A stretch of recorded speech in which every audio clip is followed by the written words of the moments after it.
Good evening. Welcome to this month's Town Administrator's Report.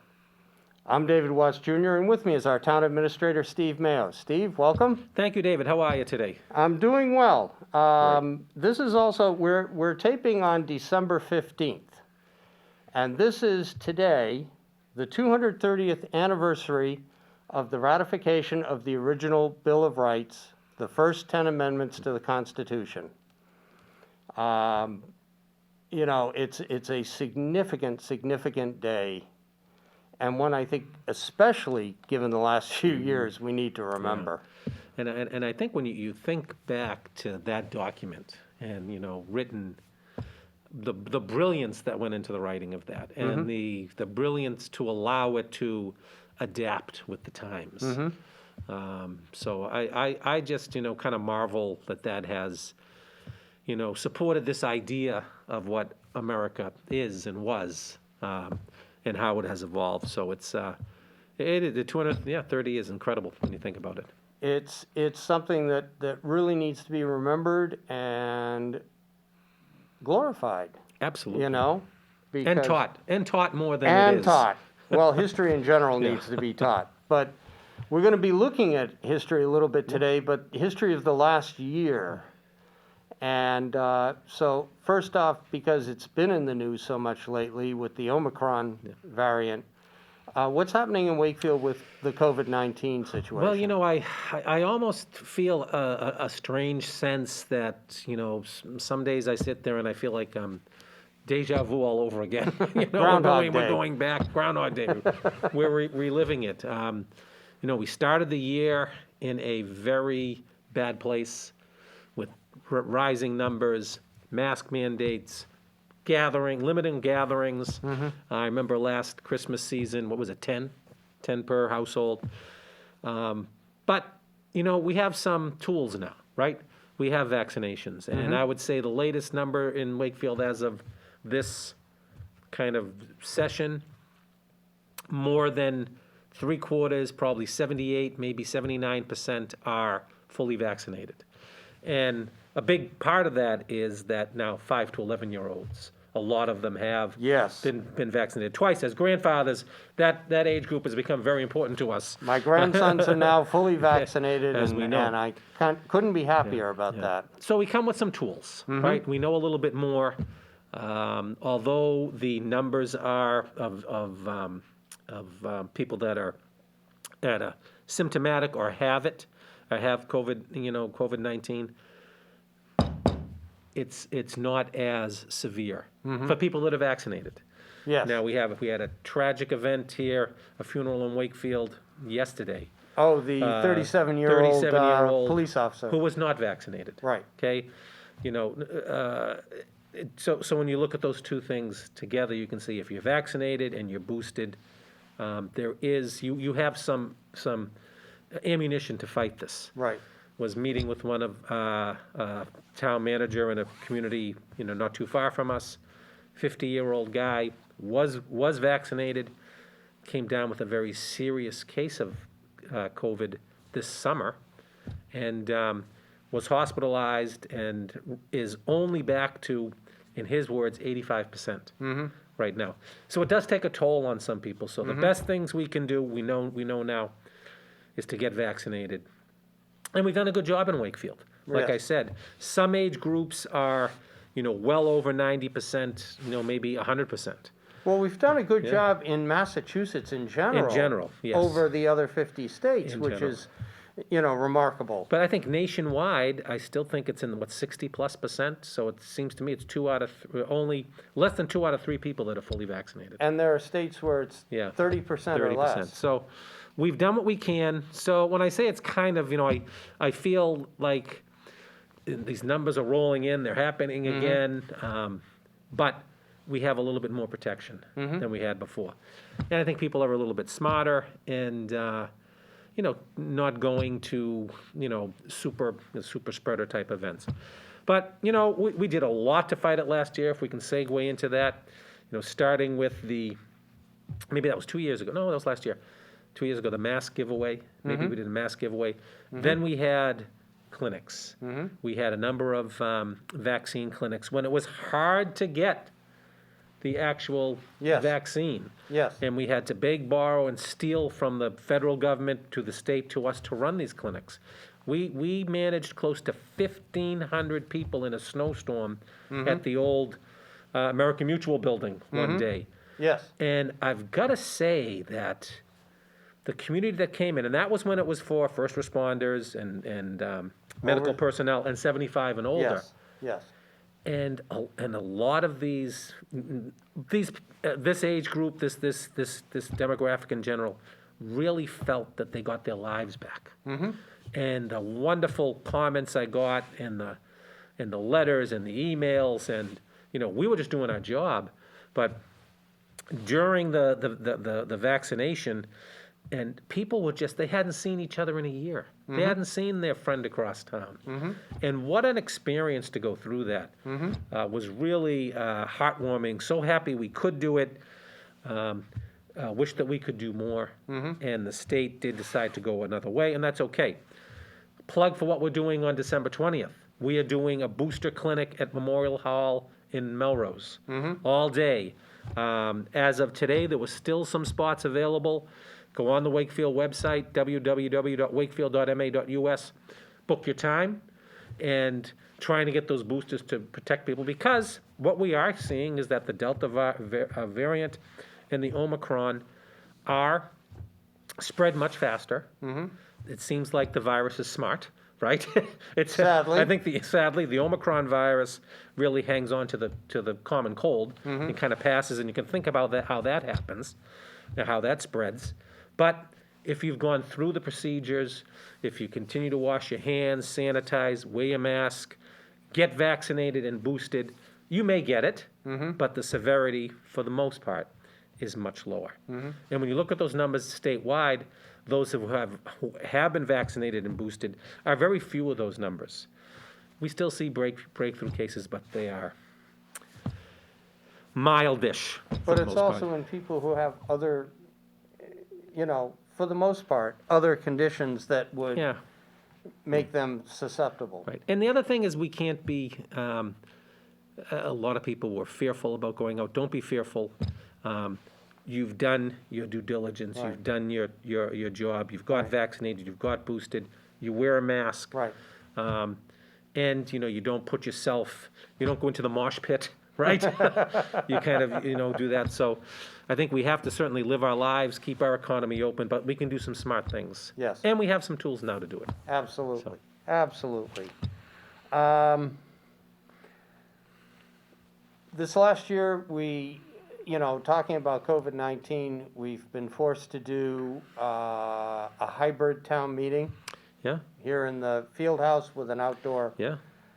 Two of them. facility. We did 2 successful, and we also were able to get 2 major projects going. The public safety building project required more funding because of the delays. Yeah. And for whatever reason, and there are a number of reasons for the delays. The other one is the new vocational school building that's going to be going up on the other side of the road Yeah. from where the current building Exactly. is. Yep, that's the plan. Now, the town, at town meeting, accepted that project. I think the vote was 100-6, as I recall, or 100-3, or something like It that. was lopsided. It was lopsided, We didn't yeah. have to worry about 2/3. Exactly. But now, there's a district-wide special election on January 25th Yes. to ratify that vote Right. amongst the 12 communities. Exactly. The way that the enabling statute works for vocational school, for a vocational school to borrow, and you're really only going to borrow in a construction phase, is that the first step, it goes out to each of the 12 communities. If any one of the 12 communities has a negative vote, community can choose not to vote, either by the city council or by their town meeting. Then, if the vote wants to pursue it, which they do, there is a district-wide vote. So because both Chelsea and Saugus had negative votes on the project, all other 10 communities either passed it overwhelmingly or chose not to take a vote on it. Because I think some of them decided, well, we're going to have an election anyway because, Chelsea already said no, so why bother going through it? But every community around, most communities around us passed it. There is a district-wide vote, and that vote by the enabling statute is, the date of that vote is set by the vocational school committee, and which has representatives from each town or city. It is independent of, Wakefield, the town council will set a vote, set the vote. That town council has really no say in that. That is the vocational school committee that does it. And the other curious part of the statute is that the hours of the election will be no less than 4 and no more than 7. So we're used to elections that will be from 7 a.m. to 8 p.m., 13 hours. Right. Really not a big excuse not to get out there. And there's many other ways to vote. Vocational school, by its enabling statute, allows for a shorter time period. So the vocational school election will not only be January 25th, but will be from the hours of 11 a.m. to 6 p.m. And that is a yes or no vote. And you'll take the 12 communities, and the aggregate vote in those 12 communities is what will control. So technically, the vocational school could go down in 11 communities narrowly and win big in one community. When you tally all that up, it could still pass.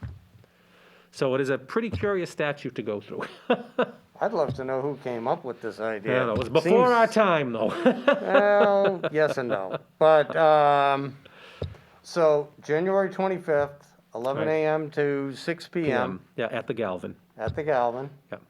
Which really seems to a lot of people are in work when it starts and aren't home from work in time to get out. Yeah, it seems a little bit unfair. Yeah, but I think, I mean, we didn't set it up, obviously. There will be availability to get absentee ballots and stuff like that, but I don't anticipate there's going to be a real large turnout to this anyway. And today being the 15th, the town council set the date for a Wakefield special election, and that is going to be February 22nd, also at the Galvin Middle School, which is our polling place, as voted. And that'll be at the traditional hours from 7 a.m. to 8 p.m. And that is to fill the seat through April of our dear town councilor, Peter May, who succumbed to a horrible battle with ALS. Yeah. And, I will say about Peter, if I may go on, Peter was one of those people that when he talked to you, he made you feel like you were the only person in the room. And he really would say to me, Steve, it's all about the W. It's all about Wakefield. Was a great asset to the town, a great friend. And up to the end, I've got to say, up to the end, he was an active, vibrant member of the town council because his mind was still clear and he was still participating in meetings and voting and policies and what have you. And really, really a tremendous father, friend, and counselor. So, in some ways, this special election, which is by again petition, citizen petition. Yep. All right. The town council had decided that they didn't want to because of the timing. Yep. That comes actually in the middle of the whole season for annual town meeting, because that election will be coming up toward the point where nomination papers have to be in for annual town meeting. they're for annual town election. Town election, rather, yeah. There will be, could be a case where a candidate who can run for both seats, both the shortened seat and the regular 3-year, will be having to run 2 sets of nomination papers. And there will be so that can and will happen. Although the nomination papers for the special election need to be in by January 4th. Right. So there won't be as much overlap. But someone could get nomination papers for that, turn it in, and then they've got to go right back out and re-ask, because win or lose, they may want to go, Right. for the 3-year seat. Right, right. Yeah, it will be some confusing for some people. But, and then town election will be April 26th, the annual election. Oh, is that it? Okay, that's my birthday, so that'll be interesting. Is that the Tuesday of that week? There you go. We'll have to advocate for you That's that right. day. So,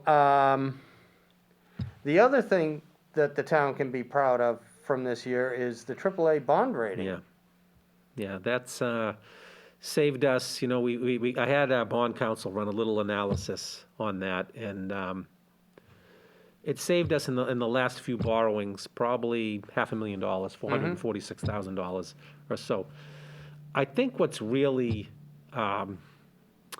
to me, what's heartwarming about that's a compilation of great work by a lot of different groups of people. It's and it starts with the voters of Wakefield for supporting projects and taking a careful look at our budget. The Finance Committee and Town Council for really scrutinizing the budget, making sure that we have consistently, put money into or maintained reserves, that we do fund pension obligations down the road, health insurance obligations down the road, because those aren't sexy things, right? You go to town meeting and the average voter, well, what do they care if, the pension is completely funded and they're not getting it? They'd rather get their street fixed, okay? Well, we need to do all of that. We need to do the street fix, we need to do other things. So it's really, great work by the town council, the finance committee, and the people of Wakefield, and the department heads who have done a good job at not overrunning their budget, returning money to the town. So, it really is a culmination of a lot of different people doing their job and keeping their eye on the ball. Something to be proud of. Yeah. And that goes hand in hand with the other financial pieces that have been put in place over the last decade that have improved some of the funds Yeah, that we have available to the town on a yearly basis, which we didn't have, right. not that long ago. One of those funds is the emergency fund. And we have helped modestly, because we're not, the Red Cross. We don't have all that money.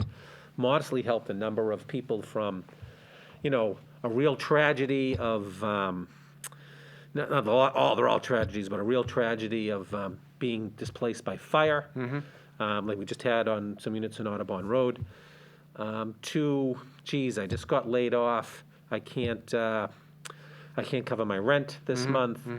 So there are many people that are living paycheck to paycheck. Lack thereof makes a difference, and it's, I need my oil tank filled. Sometimes it's smallish things like that. Right. And the list of people is, all we know, is anonymous. It's not published anywhere. People can get up to $1,000. And, I think it's really kind of taken the edge off for a lot of people. So I'm very proud of it. The council challenged us to set that up. We did. And that fund is frankly dwindling a little bit. So we are hoping that maybe, when we've kind of pushed this out, that over the next, in the seasons of giving, the emergency fund, food pantry in Wakefield, very town-centric, and it'd be great to beef those up a little bit. One of the items when we were putting this show together that you brought up is the Urban Land Institute, and that's going to be looking at a long empty building downtown. What's that about? What is the Urban Land Institute, and what are they looking at? So we have all, and I mean all of us have driven by which was the only really good sit-down restaurant in Wakefield for a long time. Yeah. And in different hands, the Moleese Building. We still all call it the Moleese Building, right? And that's been an eyesore. It's been a source of angst for all of us. And I actually had met with Secretary of Housing and Urban Development, Keneally, over some other things, and he's been great to Wakefield, and we've got a lot of money for grants, and kind of talking about what else is going on in town. And he says, talked about this area. He goes, there's a group called the Urban Land Institute, and they basically do deep dives into a specific block or building. And they're going to come out and really take a look at it, have a very long day of stakeholder meetings. And by the way, they don't want the town administrator to be there as a stakeholder or town council members. They want to talk to different people in town, what they think. And so they have these meetings, they tour the property, have some meetings, look at our zoning, and then do a big charrette with people. And it was challenging to do this kind of in the COVID era, right? But that's all right, they did it anyway. And then this group of very talented people from the business world, maybe it's an urban planner, architects, attorneys, things like that, they will come together and actually deliver a report.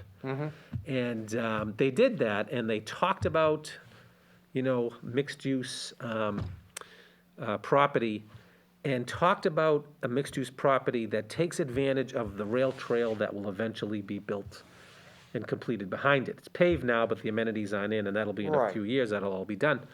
And talked about creating a connectivity, area in there directly to Main Street, and, dovetailing with the Envision program in Wakefield. So it was really a very cool report. And they give you a report, it's about this thick.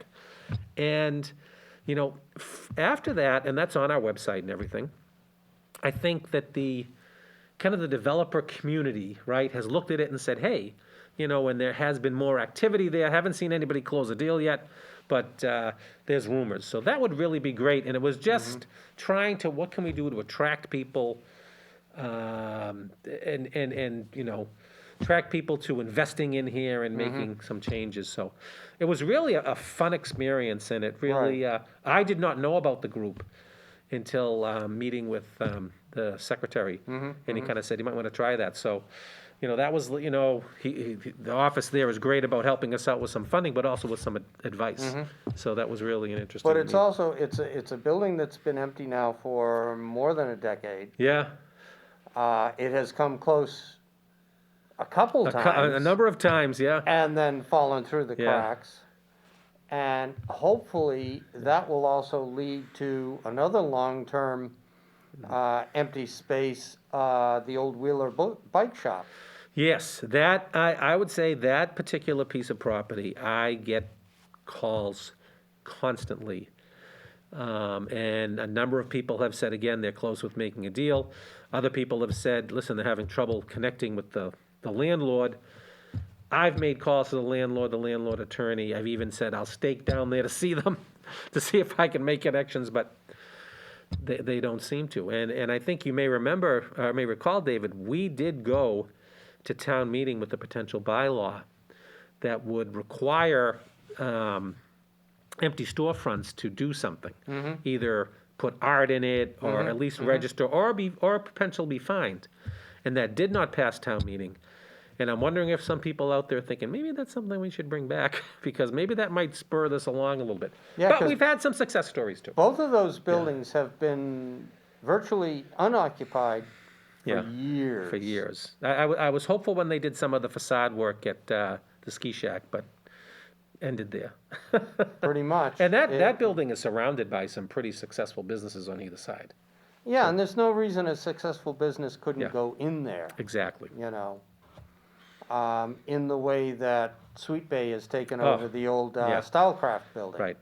Right. Great destination spot, Yeah, really. yeah. And now with the construction at the old Napa building, I think you can see that eventually that whole corner, that whole block is gonna take off. Well, I hope so. For a long time, when we were younger, that whole block was very busy. Yeah, Winhap Art Store was where Dance Studio is today, which has been there for ages. right. I mean, they've been a downtown stalwart for a Right. long time. So it went from Winhap to that. But a number of other spaces there have kind of just barely hung on, or like the Melise Yeah. building, just empty. Right. Yep. So hopefully it would be nice. And also, when Albion Street is finished to see some of Yeah, yeah. the things down there. I think Albion Street is really gonna show people that, hey, with the streetscapes and the bump outs and the pedestrian lighting to scale, and the greenery is really gonna be, you're gonna see what they can really envision to, Well, and use actually, word. that What can brings happen up a downtown. follow-up question.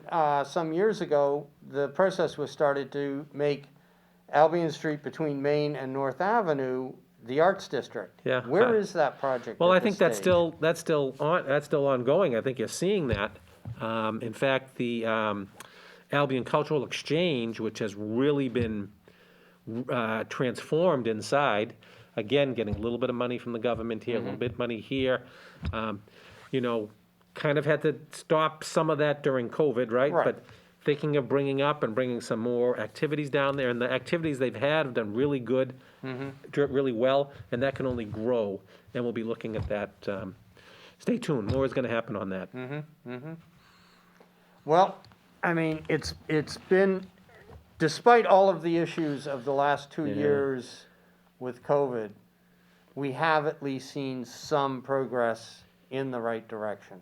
Yeah, I think we have, and it's been, and I think the main part of that is the resilience of the people of the town, the commitment of town council, finance committee, school committee, and the employees who really care and really work hard and try to make people's lives a little better every day. It may not be a straight line. There may be a little bit of, wiggling to get there at the end game, but I think we are every day to make things a little bit better, and I think that's what we try to do. And we're seeing the improvement, living in Greenwood. Yeah. We've seen the improvement that the building owners have done there. Yes. Yeah.